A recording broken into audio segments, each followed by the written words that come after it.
Donc maintenant, nous allons parler du séjour en maternité, ce qui va se passer pour vous et votre bébé. Alors, en maternité, chez nous, à Jeanne de Flandre, nous avons énormément de personnel. La sage-femme qui s'occupe de la femme qui vient d'accoucher, la puéricultrice qui va s'occuper du bébé, du rythme du bébé, de l'alimentation, de ses besoins, l'auxiliaire de puériculture qui sera présente pour faire la toilette de la maman, du bébé, qui sera toujours là aussi pour vous aider, vous accompagner dans cette connaissance avec votre petit. Le pédiatre qui passera le jour de l'accouchement et le jour de votre sortie pour réaliser un examen. La sage-femme va réaliser un examen clinique de la maman tous les jours.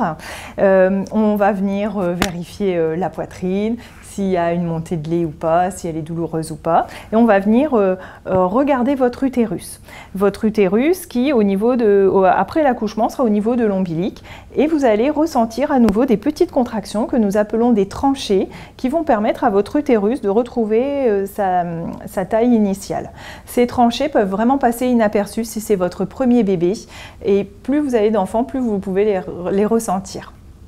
La nature est vraiment bien faite parce que ces fameuses tranchées arrivent au même moment que l'allaitement maternel, parce que c'est la même hormone qui va fabriquer la lactation et les contractions.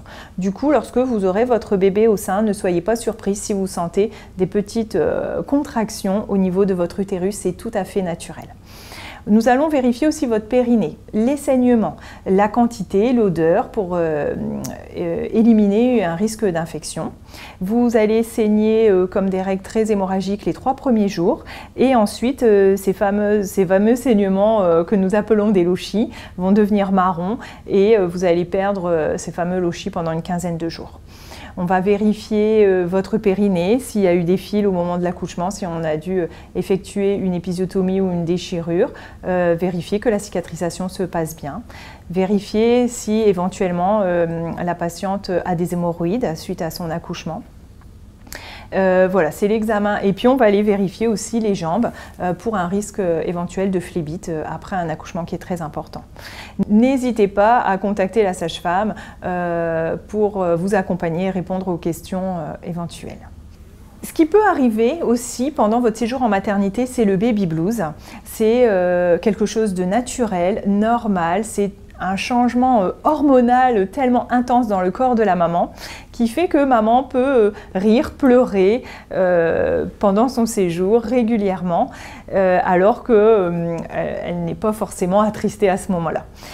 Ça arrive souvent au 3e jour, lié aussi avec la montée de lait, mais aussi avec le manque de sommeil. Parce que pendant la grossesse, eh bien, les mamans ne dorment pas beaucoup, les mamans sont fatiguées.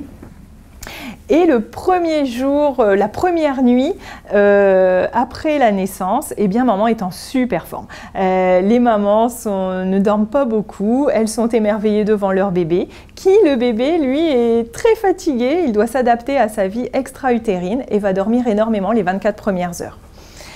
2e jour, eh bien, le bébé va réclamer à manger régulièrement et cette 2e nuit, maman sera fatiguée, elle aura envie de dormir, elle va poser son petit dans le berceau et à ce moment-là, le bébé pourra pleurer et si elle le reprend dans les bras, eh bien, le bébé sera rassuré, il arrêtera de pleurer. Alors notre bébé ne fait pas du tout de coliques de bras, ça ce n'est pas vrai. Notre bébé a simplement besoin d'être rassuré parce que le bébé ne connaît que le ventre de sa maman, le mouvement, il est toujours en mouvement dans le ventre de sa maman, il entend beaucoup de bruit, le cœur de la maman qui bat, la digestion, ça fait beaucoup de bruit pour lui et s'il est dans son berceau, qu'il n'y a plus de mouvement, plus de bruit, c'est stressant pour lui. Il n'a plus l'odeur de maman non plus, alors que dans les bras de sa maman ou dans les bras de son papa, eh bien, il peut ressentir cette odeur et être rassuré.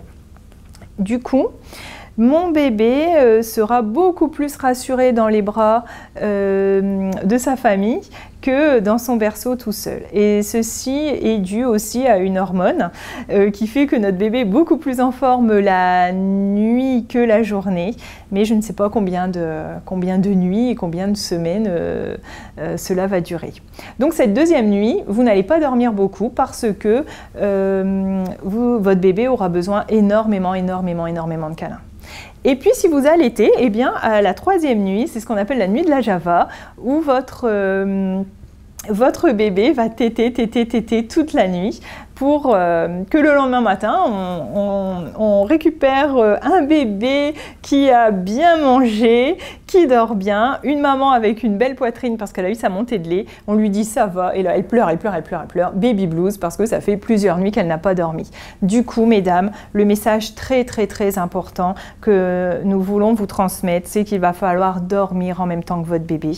Il faut dormir la journée lorsque votre bébé dort, limiter un maximum les visites et devenir égoïste. Votre bébé a besoin d'une maman en forme qui sera présente pour s'occuper de lui. Dernière chose très importante, c'est, mesdames, de vous faire confiance. Vous êtes vraiment la personne la mieux adaptée pour répondre aux besoins de votre petit. Faites-vous confiance, même si aux alentours, on va vous donner plein d'informations, parfois des informations contradictoires dans la famille. Mais faites-vous confiance. C'est l'information la plus importante à retenir.